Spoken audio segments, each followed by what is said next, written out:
My name's Troy from Pa Permaculture. We're a young family who live on and steward 20 acres on the mid-north coast of New South Wales, Australia. Our farm is based on permaculture principles and ethics. Permaculture is an ethical design framework which teams with and mimics nature rather than working against it. We're extremely passionate about regenerative agriculture, and we are forging a farm that captures and stores mass carbon whilst regenerating our land and beautifying it. It also caters for our needs and enhances our quality of life. It provides our food, fibre, and will eventually give us an income as well. I'm going to run through some of our food systems today to show you what we've got in place. And to be honest with you, we were quite shocked to see how quick some of these systems could be developed. So let's go for a little walk around. Here's our raised beds, which are just under 2 years old. Well, actually, we started with one up there 2 years ago, and the rest have come over the last 2 years. And these are providing for majority of our vegetable needs in the kitchen. An important aspect of this is when we're designing to plant out any of these beds, we do it in a way that we maintain cover of the soil at all times. So in this bed, we planted radish to start off with, even though this is a pretty weak one.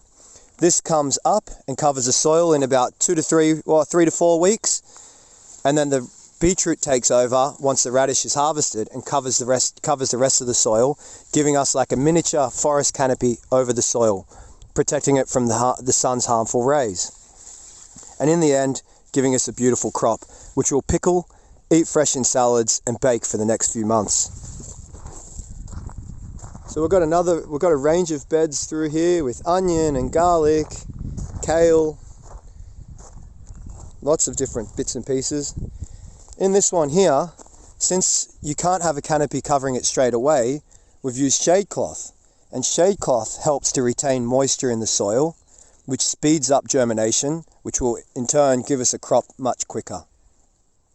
In this bed, we've planted capsicum, we've planted carrots underneath, radish underneath, and we've also put some sunflowers around the western edge just for a little bit of aesthetically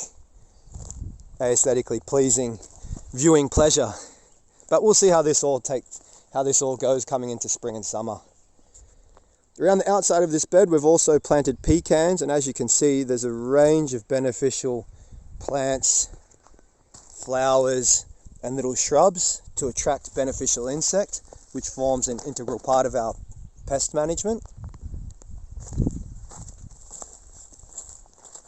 So whenever we're designing any system here, one, we want to cover the soil as quick as we can, and two, we want it to be as biodiverse as possible. The more things we have in there, the more resilient our system is. Each one offers something different to the system and invites extra little goodies to the garden.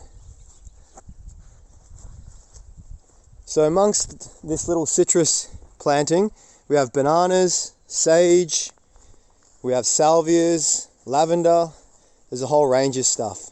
Even some little leeks growing under there.